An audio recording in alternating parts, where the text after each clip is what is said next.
Are you ready to take your business to the next level? Welcome to the Talking with the Experts Online Business Summit. Hello and welcome to the May 2025 Talking with the Experts Online Business Summit, where innovative business owners and industry leaders come together to share insights and their strategies and some success stories. This online event is designed for entrepreneurs who are eager to learn, connect and grow their businesses. Whether you're a seasoned entrepreneur or just starting out, this summit offers a wealth of knowledge from experts across various industries. Gain actionable strategies, discover the latest business trends, and learn how to overcome challenges in today's dynamic marketplace. My next guest is Manny Skevofilax. I always get this wrong, but I'm just going to call him Manny. And we're going to be chatting about the 5 methods to enhance your value while you grow your business. And many times business owners tend to underprice their products and services, which leads to lower profits and high anxiety. And Manny is going to share with us how we can develop ways to increase the value of our existing products, create new higher value products and services, and the 6 secrets to successful price increases. Manny is a consultant, a speaker, and author that helps business owners maximize profits and overcome growth challenges. He's an expert in strategic planning, financial statement analysis, business operations, and organizational development. He's been achieving extraordinary outcomes from his clients since 2003. He is also a sponsor of the Talking with the Experts Online Business Summit for May 2025, which I am so very grateful for. Manny, thank you so much for joining me here today. Rose, it's great to see you. Thank you for having me. Oh, yeah, you have been a supporter of 3 summits now, I do believe, and plus been a guest twice on the podcast, Talking with the Experts. So, I thank you for your very valued support and ongoing sharing of knowledge. Thank you. You do a great job of making me feel at ease, which is why I like to come onto your show. Oh, wonderful. All right. So tell us a little bit about why business owners tend to underprice their products and services. And, we all know that doing that does lead to lower profits and absolutely high anxiety because they're not making the money that they believe they should be making. These are lessons that I've learned from my teachers and mentors over the past 25 years. And it's an interesting topic. How do you continue to make more money as you're trying to grow that business? Because you have more and more expenses that get involved, and you certainly have a lot of competition that's always going to be there. And it was a topic that interested me. So I'd like to share what I've learned. Yeah, absolutely. And I think, as a business owner, we often leave money on the table through bad business decisions, bad hires, not aligning ourselves with our product or service. So how can we, through your 5 ways, through your 5 ways, what are the 5 ways? I'm sorry, I'm getting really Sure. tired and it's not Okay. working. So That's what are the okay. 5 ways that business owners can enhance their value? Sure. So let's start with, and this is for all of us. Do we really know what our value is to our client? Are we able to quantify what that is to every client? Because our value to every client is different. So the first thing is we have to determine the value that we provide to our customers and make sure to charge appropriately for it. And then knowing your value can be a tough question to answer, and there can be wildly different answers for different industries. So, for example, with a product, you need hard pricing, no question. However, even products these days, Rose, they come with insurance and warranties, which are highly profitable. So, for example, think about purchasing trip insurance. That's an extra value that you pay for, which is actually a boost to the profit margin of the person selling it to you.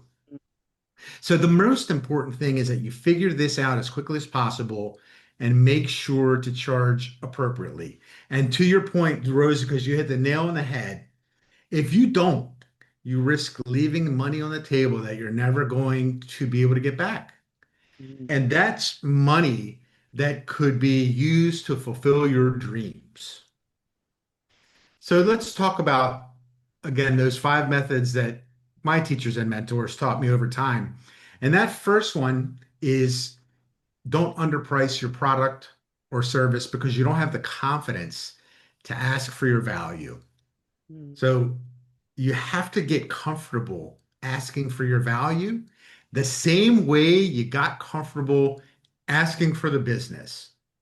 And setting fees and prices is a mental exercise, is what I found in my experience. You have to see yourself as providing important, valuable products and services to others. And, you know, interestingly enough, you do have a history of providing that, but maybe you haven't bothered to categorize it or examine it. So I'm suggesting here that you formalize it so that you can give yourself the assurance that you deserve to charge well. So you have to believe in yourself to charge for your value. It's as simple as that. So that's Yeah, number but one. how do we value ourselves? How do we work out the value of our product or service? I mean, I'm still trying to work it out, and I still think that I'm um, undercharging, but on Mhm. one of the services that I provide, on the other, I think I'm overcharging. So how do I work out what my service is valued at? Excellent questions, Rose. Let's take a couple of minutes to talk about it. So, so let's talk about the one that you think you're undercharging for. Let's take that one first. Do you have a lot of clients purchasing that service? No, Okay. So why would you feel that you're undercharging for that one? I think the time that I spend, it's a one-on-one program. So I'm thinking that Okay. the amount of time that I spend with a particular client is not being compensated for Okay. financially. So I No, spend quite a amount of one-on-one time with them to get this thing that they need. Um, so I don't think that I'm charging for the time that I'm spending appropriately. okay. Let's But I'm talk worried about the, on the same token though, Manny, I'm worried um it's priced too highly that people won't take up the offer because they can't afford it. So and one thing I think I'm okay. charging, and on the other token, I think it's too much. Okay. So may I say with great respect, have you tried charging more for the other one? So this first example that you gave me, if no one's buying it, there might not be a good fit. If no one's buying it and you feel like you're undercharging, it might not be a good fit. Have you asked yourself, what is the value that I'm providing to the client? So what is the value that you provide? Well, it's one-on-one And that's support. It's one-on-one, like it's a couple of hours a week of one-on-one support to get their podcast up and going, and it goes for over a month. So okay. so it's quite a number of hours that I'm spending with this particular person, plus helping them set up their podcast. So I don't think the amount I'm charging is enough, but I'm thinking that people aren't buying because it's too much. Okay. So again, with great respect, um, you're thinking that people might not want to buy it because it's too much. Have you been able to validate that? No.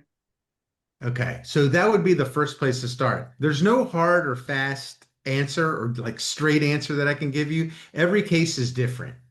You know, you can give yourself, try to benchmark. What do other competitors in your industry charge for trying to help a client get their podcast up and running? Mm, I don't know. And I have. then what that would be a first place to get some good information for yourself.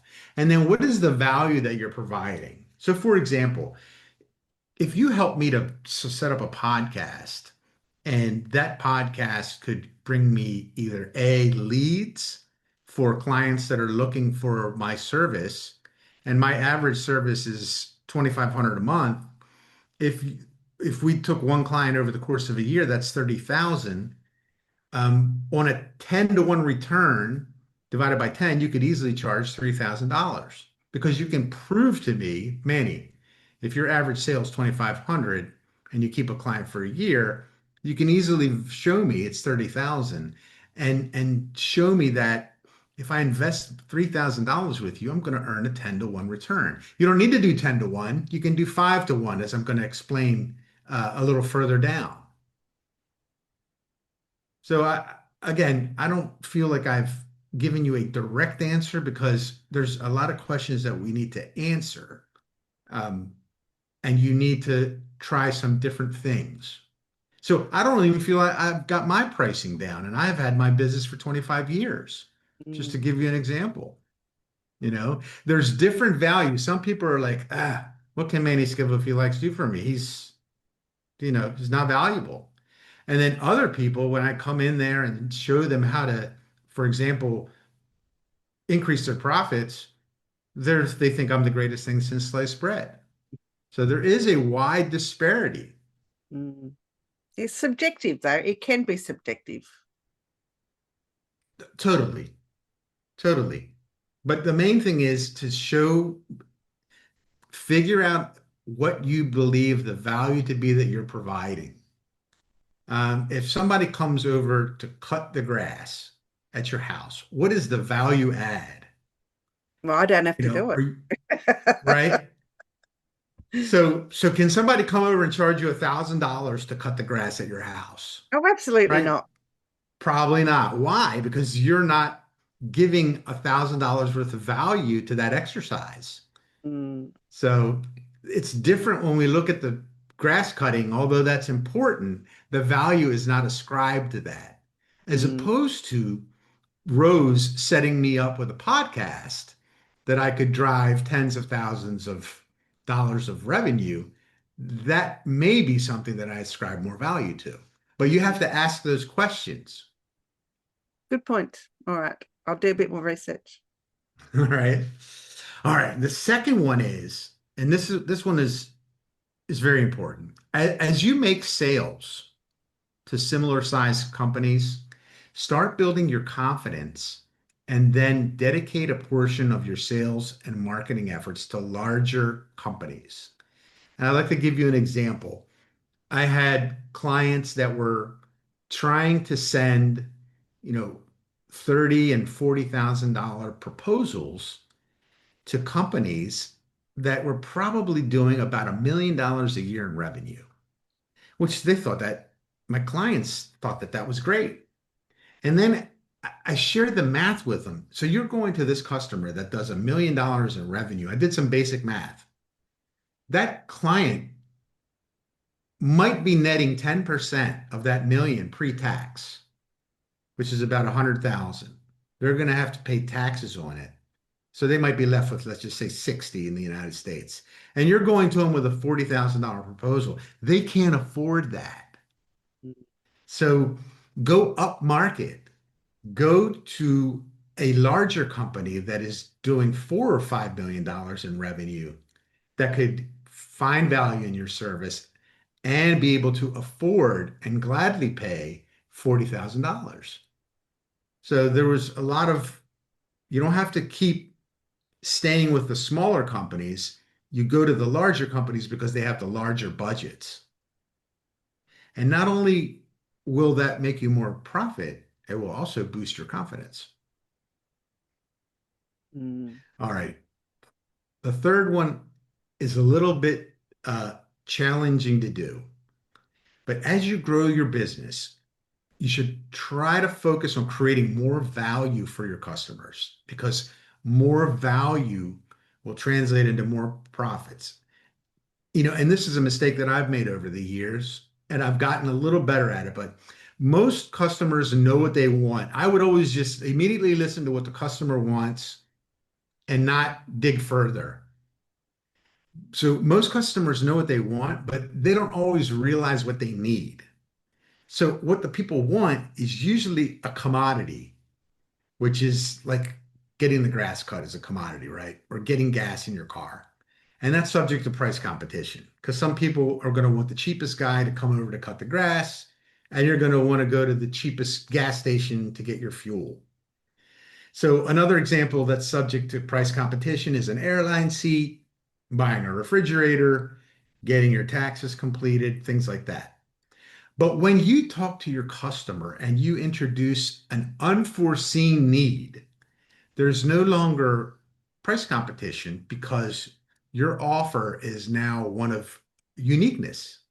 So an airline ticket to go to Paris is one thing, but what is a curated private tour of the Louvre worth? You see the difference?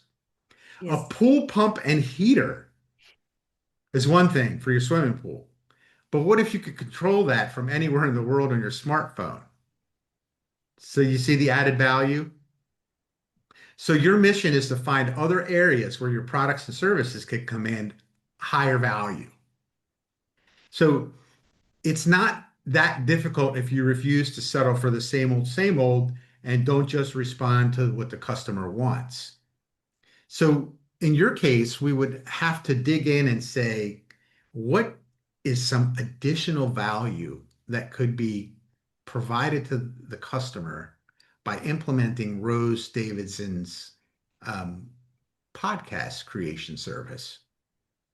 We can't answer that right this second, but we would need to ask ourselves a series of questions and apply some math and then try it. Because if we don't try it, we're not going to get the feedback that we need from the customers to help you make decision. Mm, point. Good point. Okay, number four is an interesting one. So create new higher value products and services. So your existing customers are in the best position to tell you what additional needs they have and what else they would likely buy from you if you created it. So let's say you do get that customer, Rose, that wants your podcast creation service. You get them signed up, you implement the podcast service. What else could you sell them? What else could you provide to them based on the experience that Rose has? Can you think of something off the top of your head that you could probably provide in addition to Oh, don't that? know. An ebook that I've got for There we sale, go. something like. Okay. All right. So there you've just figured out a way to add a new higher value product to your offering, Absolutely. right? Just like that. So again, this is something that I am constantly working on to get better at. Don't ask what they need and don't take that answer and move on. Ask what they think they'll probably need in the near future. And then keep in mind that even if you have a trusting relationship with your clients, they might not be willing to share certain business related matters with you because they're embarrassed. So don't Mm, take it personally. I used to take it real personally when I would ask questions and the customer didn't want to answer it. This is a year or two into the relationship. But then finally, one of my teachers told me, hey, some people just feel uncomfortable talking about it. So to give you an example of what I did, and this happened completely happenstance, um, about 15 years ago, I was asking a customer, what else could I help you with? And they told me, we really wish we could know how to talk to a banker. And I found that really weird because I used to be a banker for 10 years, and I did not know that customers felt uncomfortable talking to the banker. So there was this additional service that I could offer called, I called it bank relations. It was sitting under my nose, and I immediately implemented it. And it was a service that gave customers comfort, because there's no book for that. How to get along with your banker, how to talk to your banker. I didn't know it. I never put two and two together. So again, it doesn't have to be anything difficult. You might find it right under your nose. Absolutely. Yeah, great tip. Thank you. All right, number five is definitely an interesting one. Probably creates some of the most discomfort. The six secrets to successful price increases. I put that one in there because I thought it belonged to be in there with ways to enhance your value. So the first one is don't beat around the bush about a price increase. Be direct. Nobody likes you know, not getting the straight answer.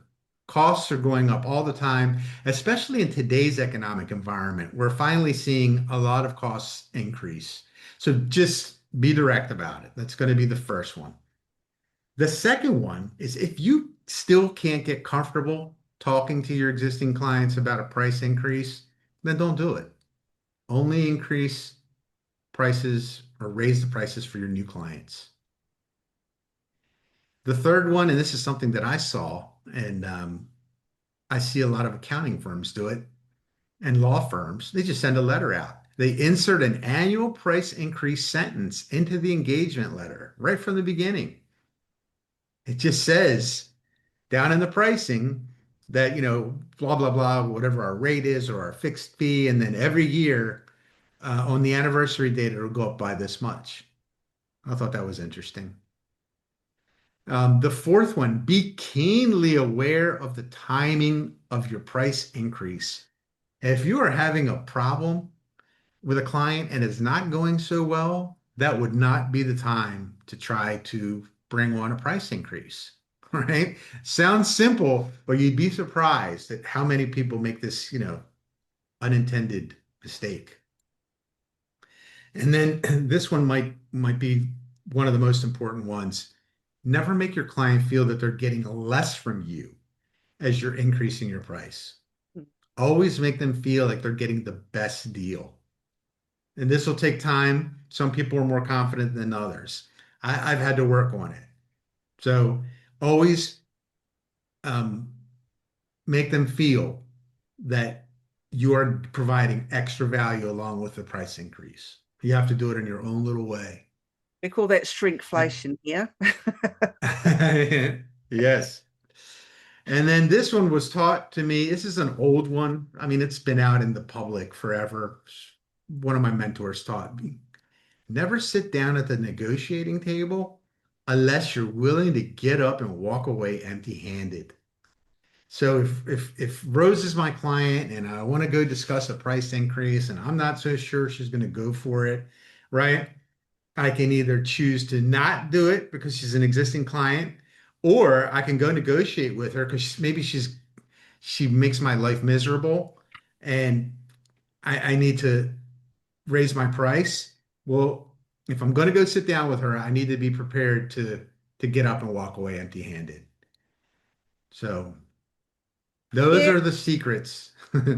and really great secrets too, because sometimes we forget the little things that can make our business profitable, and some of the things that you've alluded to today is about price increases, especially is don't increase your prices and give less. I think that's Mhm. that's a terrible thing to be able to do to somebody. And you're also right about negotiation. If you have to negotiate a price increase with an existing client, be fair and honest with them, and don't. And if they're not prepared to play with you, then don't keep pushing on it, because the Right. answer is still going to be the same. That's right, right.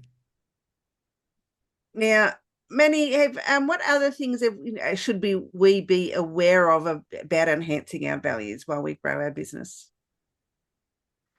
Just to, take it slow, number one. Don't be in a rush. Number two, don't beat yourself up about it. You know, I tend to beat myself up about it. So just try to take an objective view. If you find yourself beating yourself up about it, go take a break and then think it through.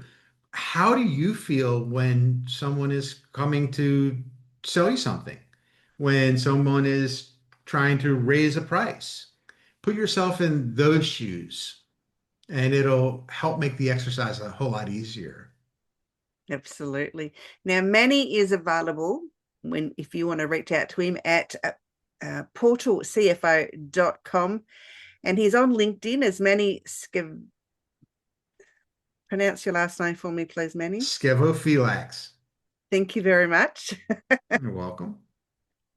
And also his book, The Ultimate Profit Management. And you can find that book on Amazon. And also, I want to again thank you for supporting me for so many years, Manny. It's been an absolute pleasure. And it's been an absolute pleasure listening to your presentation today and getting those valuable insights on how we can have better businesses. Thank you, Rose. I enjoyed being on your show. And, I created a little blog post on my website that has this information on it if the viewers would like to have something to refer back to. Wonderful. I'll direct them in that All direction. right. Bye-bye for now. Thank you, Rose. Bye-bye. Thank you for joining us at the Talking with the Experts Online Business Summit with your host, Rose Davidson. We hope you found the insights and strategies shared by our esteemed presenter valuable. Remember, your journey to success doesn't end here. Keep applying what you've learned, stay connected with our community, and continue to push the boundaries of your business. Until next time, keep thriving and striving for excellence. Goodbye, and see you at our next summit.